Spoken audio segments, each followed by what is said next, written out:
বাংলাদেশের সর্ববৃহত্তম এবং উপমহাদেশের সুপ্রাচীন ঈদগাহ হিসাবে ঐতিহাসিক শোলাকিয়া ঈদগাহ দেশের পরিমণ্ডলের বাহিরেও সারা বিশ্বে তার সুনাম সুখ্যাতি ছড়িয়ে পড়েছে। শোলাকিয়া এলাকায় মূলত 1750 ইংরেজি সন থেকেই ঈদের নামাজ চালু হয়ে আসছে, কিন্তু 1828 সন থেকে ঐতিহাসিক শোলাকিয়া ঈদগাহ ময়দান বৃহত্তম ঈদ জামাতে পরিণত হয় এবং বড় জামাতের সূচনা হয়। 1828 সনে বড় জামাতের ইমাম ছিলেন শোলাকিয়ার সৈয়দ আহমদ রহমতুল্লাহি আলাই।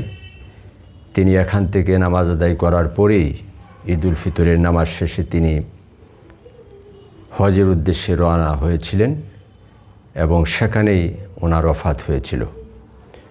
1829 সনে হযরতনগর সাহেব বাড়ির সৈয়দ আবদুল্লাহ রহমতুল্লাহি আলাই ইমামের দায়িত্ব পালন করেন।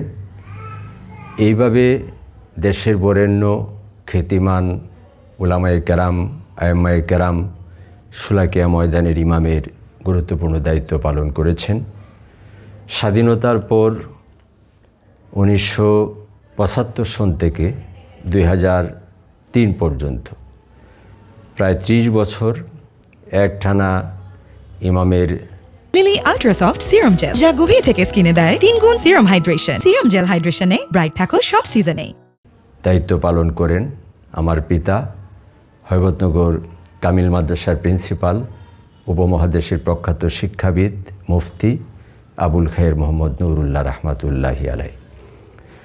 2003 সনের শেষের দিকে তিনি যখন অসুস্থ হন, তখন 2004 জানুয়ারিতে মোতাওয়াল্লি দেওয়ান ফাত্তাহ দাদ খানের প্রস্তাবক্রমে তৎকালীন জেলা প্রশাসন, জেলা প্রশাসক এবং ঈদগাহ কমিটি আমাকে সেখানে ইমামের দায়িত্ব পালন করার জন্য তারা সুযোগ প্রদান করেন। 2007 সনে এই কয়েক বছর ইমামতির দায়িত্ব পালন করার পরে আমাকে নিয়মিতভাবে স্থায়ীভাবে ইমামের দায়িত্ব প্রদান করা হয়। আপনাদের মুসল্লিদের দোয়ায় সহযোগিতায় সুন্দরভাবেই ঈদের জামাত পরিচালিত হয়ে আসছে। কিন্তু 2009-এর 2 সেপ্টেম্বর আমাকে কোনো কিছু না জানিয়ে, কোনো যুক্তিসঙ্গত কারণ ছাড়াই বেআইনি পন্থায় আমার স্থলে অন্য দুজনকে জোরপূর্বক বসিয়ে দেওয়া হয়। এটা কিশোরগঞ্জবাসী, দেশবাসীর কাছে কাম্য ছিল না। রাসূলুল্লাহ সাল্লাল্লাহু আলাইহি ওয়াসাল্লাম বলেছেন, যে জামাতে মুসল্লির পরিমাণ বেশি হয় সেই জামাতে সওয়াবের পরিমাণ বেশি হয়। নবীজি বলেছেন, সমস্ত মুসল্লিরা মিলে নামাজ আদায় করে যে পরিমাণ সওয়াব পায়, ইমাম যদি খুলুসিয়াতের সাথে সে দায়িত্ব পালন করেন, আল্লাহ তাআলা তাকেও সেই সওয়াব প্রদান করেন। তো 2009-এর এই ঘটনার পরে সুদীর্ঘ 15-16 বছর চলে যায়, আমি এখানে ইমামের দায়িত্ব পালন করতে পারি নাই। অথচ আমি কোনো রাজনৈতিক দলের সাথে আমার সম্পৃক্ততা ছিল না। কিশোরগঞ্জের গণ্যমান্য ব্যক্তিবর্গ, তৎকালীন প্রশাসক, জেলা প্রশাসক সহ মাটির মোতাওয়াল্লি সহ সকলের সর্বসম্মতিক্রমে সিদ্ধান্তের ভিত্তিতে আমি আমার দায়িত্ব পালন করতেছিলাম। আমার জীবনের যৌবনের বিরাট একটা সময় চলে গেছে, এই মাঠে আমি খেদমত করতে পারি নাই।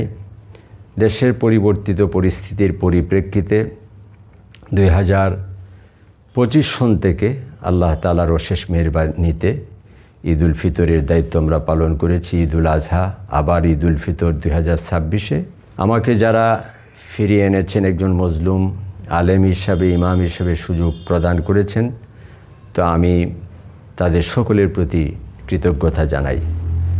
বিশেষ করে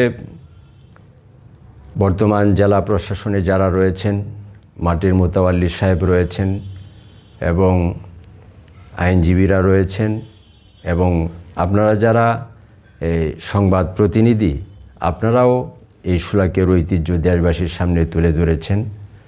তো আমি ব্যক্তিগতভাবে খুশি। বিশেষ করে আল্লাহ তাআলা দলমত বর্ণ নির্বিশেষে সবাইকে নিয়ে যাতে আমরা ঈদের আনন্দ উপভোগ করতে পারি, ভাগ করে নিতে পারি এবং বাংলাদেশে শান্তিপূর্ণ সুশৃঙ্খল একটি সমাজ ব্যবস্থা, রাষ্ট্র ব্যবস্থা প্রতিষ্ঠিত হয়। বিশ্বের যত জায়গায় আমাদের মুসলিম ভাই বোনেরা বিপদগ্রস্ত, আল্লাহ তাআলার রোজার ওসিলায়, কুরবানির ওসিলায় তাদেরকে যাতে পরিত্রাণের ব্যবস্থা করে দেন। এবং এটা তো অস্বীকার করার কোনো উপায় নাই যে ঐতিহ্যের তুলনায় এই যে আগামী বছর 200 বছর পূর্তি হবে, সেই তুলনায় উন্নয়ন, সম্প্রসারণ, দৃষ্টিনন্দন এটা এখনও অনেক পিছনে। আলহামদুলিল্লাহ এখন যারা দায়িত্বে এসেছেন, বিশেষ করে মাননীয় পাট বস্ত্র প্রতিমন্ত্রী মহোদয়, এই সদরের সংসদ সদস্য মহোদয়, বর্তমান জেলা প্রশাসক সুহানা নাসরিন, উপজেলা নির্বাহী কর্মকর্তা, জেলা পরিষদের সম্মানিত প্রশাসক, মাঠের মোতাওয়াল্লি দেওয়ান ফাত্তা আদাত খান সহ সকলেই আগ্রহী যে মাঠের একটা পরিস্থিতির, পরিবেশের পরিবর্তন হোক, সুন্দর হোক, যাতে করে যারা পর্যটক এই মাঠ দেখতে আসেন তারাও যাতে খুশি হন। তো শোলাকিয়ায় ইনশাল্লাহ জামাত হবে, আগেও হয়েছে।